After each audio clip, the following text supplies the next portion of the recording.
It's the near future. A deadly pandemic has hit the U.S. Society has broken down, and Manhattan is completely quarantined. Enter The Division. You are a member of a sleeper cell of elite government agents called upon when there is no other option. Your mission? Take back the city. Hey, here we go. In our world, it's a third-person shooter game, open-world RPG.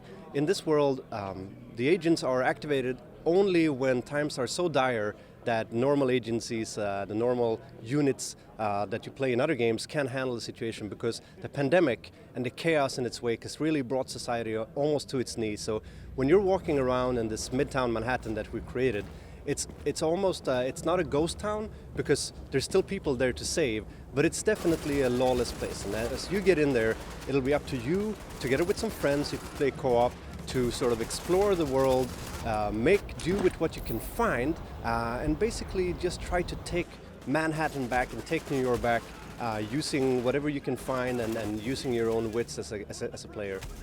The Division is an open-world, third-person shooter RPG with its own unique take on the multiplayer experience. As you're playing solo or in a co-op group and you're in this open world, when you step over a certain line in our map, basically when you jump over a fence or walk through a door, seamlessly you now enter what we call a multiplayer-enabled space. Now, not only can you cooperate, but you can meet strangers, and it's now a multiplayer where you can choose to open fire and engage with them, sort of be adversarial with them, or you can say, hey, who are you, and wave and maybe use the proximity voice over IP system and say, hey, should we we can group together and we can go and tackle these challenges that we have in the Dark Zone as well. So this Dark Zone, with the seamless adversarial mode, is really one of the things that we're super proud of to have as a first in the Division.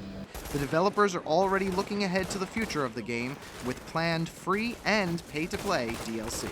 One of the things I'm most proud of is that one of the first things we're actually releasing down the line, or closest to the launch of the game, we're doing some free updates. We're going to give you new features, new content, new things to do, new experiences that are free of charge. And then later down the line is when we will have time to have developed more classic DLC that you can buy if you want to play more of the Division.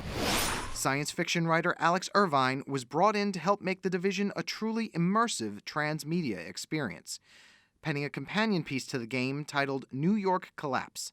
The book serves as an authentic New York City survival guide that is so much more. You have New York Collapse, which is the survival guide itself, and then the book is in the possession of a woman named April Kelleher, who goes looking for her husband after he doesn't come home from work, and gets stuck in Manhattan when the quarantine comes down. There's a mystery at the center of this book that drives straight into the game story. And also, April herself is experiencing the game's backstory. She sees the factions rise. She sees the cleaners. She's there when the Rikers gang invades and all that. So it's tied into the game story in that way. And there's also some puzzles and artifacts in the book that exist in the game too. And so you can find pages from the book in the game and collect them and get rewards, and then those can turn you back to the book to help you solve puzzles that in turn push you back to the game. There's at least two things I can think of in the book that will lead you to stuff in the game that you will not be able to find. He also filled us in on the one thing he would definitely not do without should the collapse actually happen. This is going to sound trivial, but in addition to all the other stuff in your go bag that you might prepare, you want to have a whole lot of duct tape and a whole lot of dental floss, because they both have literally thousands of uses. And I mean, you can use dental floss for everything from stitching wounds to like tying up tarps, and because it's kind of amazingly strong. And duct tape they say to have because you can seal windows with it, so it keeps particulates out and things like that. And then also, I mean, you can make yourself a wallet or a pair of shoes or anything with duct tape. So in addition to all the standard advice that you hear, those would be two things that I would say you should have right to hand. Tom Clancy's The Division is available March 8th, 2016 for Xbox One, PS4, and PC. For Fox Gamer, I'm Kevin Tracy. Warning. Incoming hostiles detected.